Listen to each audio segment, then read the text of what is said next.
مرحبا بالجميع في هذا التحليل الجديد ديالنا. اليوم غادي نغوصوا في واحد المادة وصلتنا مهمة صراحة.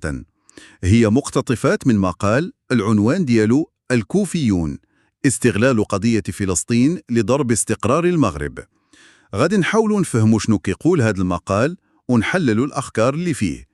المقال كيهضر على واحد الظاهرة تلاحظت في المغرب، عندها علاقة بكيفاش بعض المظاهر ديال التضامن مع فلسطين تبدلت شوية، وضروري نبداو بواحد النقطة أساسية اللي هي التضامن المغربي التاريخي والقوي مع القضية الفلسطينية، وخصوصا مع غزة مؤخرا. هادشي كنشوفوه كاملين في الشارع، ياك؟ أكيد، هذا التضامن جزء لا يتجزأ من الهوية المغربية، وشي حاجة اللي معروفة وملموسة.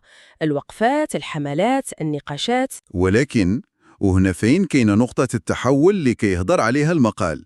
كيشير لواحد التغيير كيسميه مقلق في بعض هاد الوقفات. يعني الشعارات ما بقاتش غير على فلسطين، بالضبط. لا، امتداد حسب المقال دائما لشعارات ودعوات اللي عندها علاقة بالوضع الداخلي وحتى كتمس باستقرار الدولة زعما. وكيربط هاد الشي بواحد تيار كيسميه الكوفيون. فعلا، هذا المصطلح الكوفيون هو اللي عليه مدار المقال كامل. الكاتب كيشرح بأن هاد التسمية ولات كتستعمل لوصف واحد الفئات ديال النشطاء. نشطاء فين بالضبط؟ الأغلبية ديالهم في الوسط الرقمي، أو مؤثرين عندهم توجه إيديولوجي معين. ظاهرياً كيبانوا متضامنين، كيستعملوا الكوفية كرمز، ولكن الخطاب ديالهم، الخطاب كيفاش؟ المقال كيقول أن الخطاب ديالهم في واحد النفس شعبوي وعدائي تجاه مؤسسات الدولة. الفكرة اللي كيطرحها المقال هي أن الكوفية، اللي هي رمز نبيل، ولات كتستعمل كغطاء، كواجهة باش يهاجموا الدولة. تماماً، كواجهة لمهاجمة الدولة وتوجيه انتقادات. فهمتي؟ يعني ماشي الهدف الأساسي هو التضامن الصرف مع فلسطين فقط حسب وجهة نظر المقال. هذه نقطة مهمة بزاف. واش كاين شي أمثلة عطاه المقال على هاد الشعارات اللي تبدلات؟ كيفاش تبدلات زعما؟ أيه، كيذكر أمثلة محددة، شعارات اللي ولات كتسمع في الوقفات، واللي التحليل ديال المقال كيقول أنها دخيلة على سياق التضامن مع فلسطين. بحال اش مثلا؟ أعطى مثال لا غزة للبنان، المخزن هو اللي خان، أو شعارات أخرى اللي استعملت في سياقات سابقة، بحال الشعب يريد إسقاط النظام. هذه شعارات عندها حمولة سياسية قوية ومن سياقات مختلفة تماما. بالضبط. المقال كيقول أن هذه الشعارات تم استحضارها وتوظيفها في قلب الوقفات التضامنية، ماشي مجرد تعبير عفوي. يعني كاين تحليل للنية من وراءها، ماشي غير ملاحظة. أكيد، التحليل كيمشي لأبعد من هذا الشيء. كيطرح فكرة أن هذه التحركات مدروسة وكتستهدف ما يسميه التركيب على المآسي الإنسانية. التركيب؟ كيفاش؟ يعني استغلال الأحداث المؤلمة في فلسطين والتعاطف الشعبي الكبير معها باش يحققوا أهداف محلية هنا. تصفية حسابات مع الدولة لكي يسميها المقال المخزن، ونشر خطاب ديال الكراهية ضد المؤسسات. فهمتك. إذن استخدام قضية خارجية كغطاء لضرب، كيف ما قال المقال، هيبة الدولة وتحفيز شي حاجة في الداخل. تماماً، هذه هي الفكرة المحورية اللي كيدفع عليها المقال. والمقال تطرق لكيفاش تعاملت السلطات مع هذا الوضع. نعم، كيشير المصدر لواحد نقطة مهمة. كيقول أن السلطات تعاملت بضبط النفس كبير. علاش ضبط النفس؟ باش تجنب أي تصعيد محتمل في ديك الظرفية الحساسة. ولكن في نفس الوقت كيأكد المقال أنه كاين رصد ومتابعة دقيقة لداك الشيء اللي كيتقال واللي كيتنشر، وتحليل الخلفيات ديالها التحركات.